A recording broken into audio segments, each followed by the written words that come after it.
So without much further ado, let me hand it over to Kate and ask her to take us through some of the work that they've been doing at the University of Chicago. Okay, thank you. My name is Kate Kusiak, Galvin, and I'm the Senior Associate Director for Urban CCD. I joined the center in June, although I've been with the university for 3 years now. So I had this great opportunity that I jumped on, and it's been a great experience so far. The Urban Center for Computation and Data is actually within the Computation Institute at the university. It's a joint institute between Argonne National Lab and the University of Chicago. And so it's a great house for the center because we're able to kind of pull in both Argonne and the University of Chicago.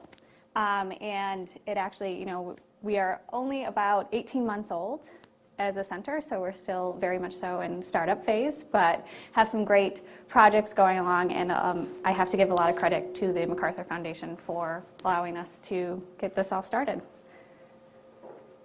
So why did we choose urban sciences? Mainly for the problem of rapid urbanization. Obviously, this is something that this audience is very familiar with. As you can see from the map on the top, that the majority of the world's population does already live in urban centers. However, it is predicted by 2025 that we'll see an increase in urban population at a speed that we've never before witnessed, especially within the developing world.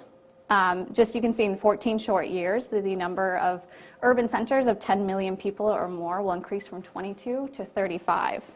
And to focus in on one particular country, by 2025, China will see 70% of people living in urban centers of 1 million people or more. And that, obviously, that's an increase of 4 million people, which is greater than the entire population of the United States. So it's something that we have never before been able to see, and it's an issue that we want to be able to help address. So because of that, there's a lot of decisions that are going to be made in a very short amount of time. So we'd like to be able to help provide tools to do it properly and accurately, to create the best urban centers for citizens in terms of health, security, stability, resilience, and sustainability. So why have we chosen to center in Chicago? For two main reasons, one being open data. The city of Chicago has been crucial and a pioneer in making troves of data available publicly. And access to this data has unlimited possibilities for studying the past and explore the probability of what will happen in the future. And then pairing this information with private data through various partnerships, it expands the possibilities even further. And the city of Chicago, for us, has been a crucial partner in, we feel that this tool, this open data has enormous impact on urban planning and policy. The second reason why Chicago is such a great home for our center is that we have this opportunity with this 600-acre Chicago lakeside development. On the south side of Chicago, there used to be an old steel mill that was closed down and completely razed. It's all just open development right now. So it was purchased not too long ago, and there's a 30-year plan to basically develop these 600 acres, which is larger than the entire downtown area of Chicago. So you can see that there's this massive rapid urbanization possibility in our own backyard within the first world that the developing world is seeing. So we can use that kind of as a lab to study how rapid urbanization works and to use models and things like that to see how it can impact making all these massive decisions. So finally, Urban CCD, we feel, is unique because it combines the physical sciences and engineering at Argonne with the social, economic, and policy at the University of Chicago. And we focus on three main areas: environment, infrastructure, and society.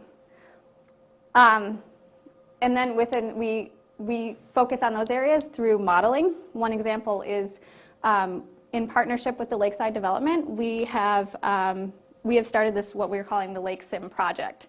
So with scientists from Argonne and UChicago, we'll connect urban design tools with scientific computer models to create detailed simulations relevant to large-scale development.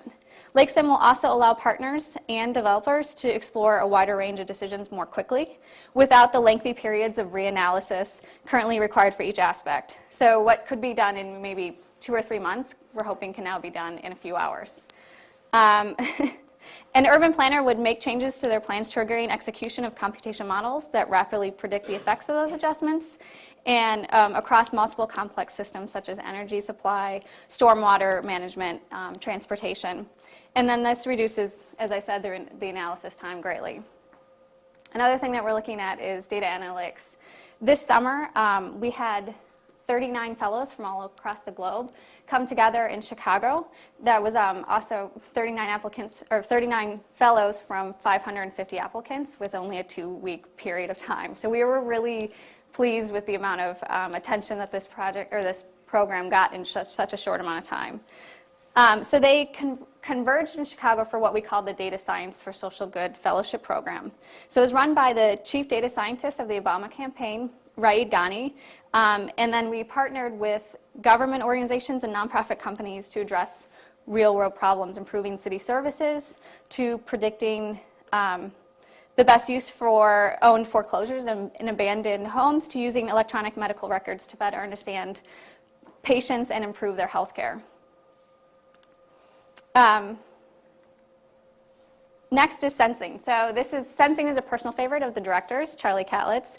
Urban CCD was approached by the City of Chicago to partner in a citywide urban sensing network. This plan was put forth in the mayor's 2013 Strategic Technology Plan, and that Argonne and the University of Chicago is working on proposing 50 to 100 secure enclosure 50 to 100 sensors that would be secure and have power and internet. And under review of the plan with the understanding that the data collected would be open source and that organizations would have an opportunity to use these networks to study urban surroundings. So that there would be an application process that people could have access to use the sensors, and that this information that they collected would then be open to the community at large. Finally, at Urban CCD, we also focus on urban community building. In 2011, we received a grant from the National Science Foundation to create the Urban Science Research Coordination Network, or USRCN, so it's less of a tongue twister. Approximately 100 researchers have been brought together and professionals since that time in the fields of computation, economics, policy, health, social science, and urban planning and policy, representing universities from across the United States, and as we are hoping to continue to partner across the globe, as well as municipalities, computational startups, civic think tanks, and architecture firms. So the next step for the USRCN is to help provide these scientists and professionals with resources to leverage large data and start new projects. So, helping them find funding, helping them ask the right questions, and continue with the research that they see as important as it impacts urban sciences. So that's a brief overview, very impromptu, of what Urban CCD is. Questions, please. Comments? Yes? Where are you located?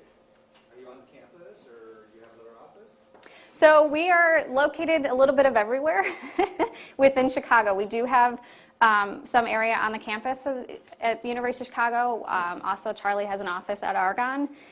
This summer, we were based actually downtown to kind of be within the, all the urban stuff that was going on and help the fellows be accessible to the various partners through the fellowship program. So we're hoping to eventually have an office downtown as well, as it makes sense to be within, the downtown area of Chicago, as University of Chicago is a little bit disconnected from the urban hub. What kind of staff or number of people involved in this? You mentioned fellows. These are what, internships or? So yeah, there were 39 fellows that worked for 3 months, so it was a temporary thing. We do have only 2 full-time staff, but we have a handful of researchers that work with us as well as students. So. And one other question. What is your, how can I put it, relationship with Chicago city government, like city council and so forth? So the relationship Do you have a liaison at the urban government level? Yeah, actually, it's been, the relationship with the City of Chicago has been really strong, and that's been huge in actually being able to grow the center. We have a very strong relationship with the Department of Information Technology, as well as people within the mayor's office. So. Thanks, Jerry. I'll ask the question I was going to ask at coffee, which was, it's really two parts. One is, currently is most of your funding research-based? And secondly, is your work starting to reveal uses of city data that could have a more commercial basis? Because we see a handful of cities around the world sort of following this sort of fantastic initiative, but it's much harder for lots and lots of cities to follow it unless it can be done more on a commercial than research basis.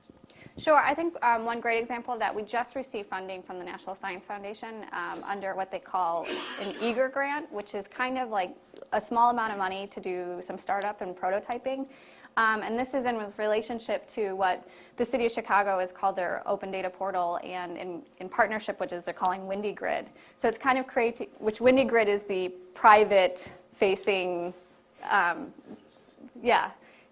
so it's taking that and making it public. And I think that's a great example of something that we would like to be able to set up the tools of, say, here's how you can take city data, set it into making it publicly available, and then you can translate it to other cities and say, this is how you do it. So that's, a great example of the commercialization. A lot of our funding is from, for research things. So the Lake Sim funding came from actually the developers from the University of Chicago and from Argonne. We also have the National Science Foundation for the Research Coordination Network. But our funding from MacArthur was actually startup funding to kind of help see the things to, go out and find those projects. So. In terms of urban sensing, what sort of sensors you will use in your project?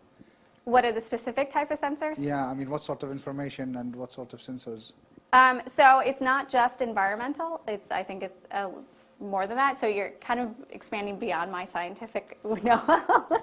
And so I apologize. This is actually a very new project that we have just come out and been able to announce. So I can't tell you specifically what all the sensors, what all information they'd be able to gather. So I apologize. Can I ask you about the project on data analytics? Was it that you're actually analyzing the social media to understand what the issues are and then finding solutions to those issues? Is that correct? How does that work? So we worked on 12 different projects, and they had a range of objectives. One project was actually with an organization called Ushahidi, which is based in Kenya, and it was some of it was taking social media and being able to identify being able to pull that and make a model to identify crises and how to respond better to crises. So that is one example of using social media for social good. I'm interested in what you said about open data, how open data was sort of an incentive for you to locate in Chicago. And if you have any thoughts or ideas on how either research institutes or cities or those of us in the room can kind of promote that from the standpoint of putting it out there, letting other people get their hands in, promote innovation. And I asked the question, I was actually just reviewing a paper looking at sort of toll transponder data in the northeast part of the US, and the majority of the effort in the project was just negotiating with all these different operators to get their hands on the data. Sure. And it's right that there ought to be some sort of protection, some sort of restriction. How do you deal with that sort of thing? Put some firewall around it, whatever it is. Do you have any thoughts on what the sort of business approach to doing that would be? Sure. That was a big issue we faced with this fellowship program. We had to pull together 12 different organizations and convince them that handing over their data would be a good idea. Especially, we were dealing with, healthcare, and, in the United States we have HIPAA laws, which are, very strict about private data and patients. And some of it was just, I think for us, we started with the relationships we had, so there was a level of trust. And now, after spending a year doing it and kind of having this proof of concept, is that now there's organizations that are kind of coming out and saying, we want to do this. And next year, we're going to be able to open up the fellowship as an application process. So saying, you will get value, we can prove this value. So I think some of it just seems like a little bit we have to snowball, like, look, this does work when you have this. And I think that's why the city of Chicago is so great, is they're standing out there and saying, this does work, we can improve these things. One of the things that the fellows worked on this summer also was looking at 311 data and taking what was publicly available and saying, okay, one example is, when a street light goes out, crime goes up. And the more time it's out, more crime, there's more incidents of crime. And that was all publicly available data that they can, say, look, when we can look at these problems, we can improve quality of life and other things that are going on in the city. If I may make a comment about Charlie and the team in Chicago, I think they're extremely effective. They've been able to do things bottoms up. They've been able to recover and gain a lot of grants and fellowships, been able to get a lot of funding to do a lot of work quickly. I don't think they've started having kind of an academic view that this needs to be done, but it's clearly that's where it's headed, right? At CUSP, they decided to have an academic institute that was going to focus on urban systems, and they're building it up from that perspective. At CMU, they've got a whole group that started off more on sensing for the urban infrastructure. They called it Center for Sensing of Infrastructure. At Imperial, with David Gann and the team, they're building kind of a whole academic exercise working with the city. And so what you're beginning to see is around the world, academics looking at this world of urban systems. For whatever the opinion is worth, I think what's going to happen is politicians will always make decisions, but now they're going to be at least have the ability to be informed decisions, to be able to ask what if. In the past, that was completely impossible to do. Well, not completely, but it's very difficult. I think these new groups like the ones in Chicago, are really going to create a foundation for the way in which cities will run, which will be completely different from what we see today. It's a long haul, but my opinion is it will get there. Shane. Do I have an opinion? It's fascinating to see this. Are you aware of the, at Cisco, we've been working with the University of Chicago. There's the Office for Civic Engagement. I'm just looking up, and also the developer of that Lakeside McCaffrey interest, and it came, and I didn't know if you were aware of this, but there's this initiative came out of the UK, a social innovation foundation called the Young Foundation. Some of their work around placemaking and engaging communities, called Future Communities, and they've broken out from that focus, and a couple of them have formed this organisation called Social Life. So we started working with them, and it's got a program called the Social Life of Cities, and got projects going on in Malmo, Sweden, here in the UK, in Sydney we're talking, but Chicago has been a place where it's been able to get something going. And I don't know if you were aware of that initiative. I was going to speak a little bit about it later. Yeah, so I mean, I do know that we have explored the Young Foundation, and I'm not sure how far that's actually gone. And I know that Charlie has had some conversations, initial conversations with Cisco, so it's definitely on our radar and something that we want to focus in on more. I think especially with Cisco's partnership with McCaffrey is key that we work together.